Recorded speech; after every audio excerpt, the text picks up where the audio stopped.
To know where you are at all times, plus explore your SAC environment, we'll get to know the top menu of SAP Analytics Cloud.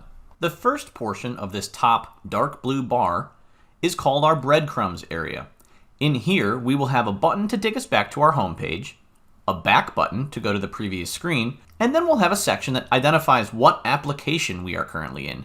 In this case, we're looking at stories.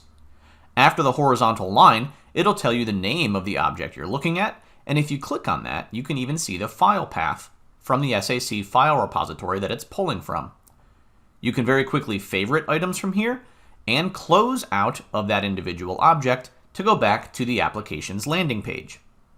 This is ever present across SAC. At the right side of this top menu, we have the ability to search our tenant, use a generative AI functionality called Search to Insight.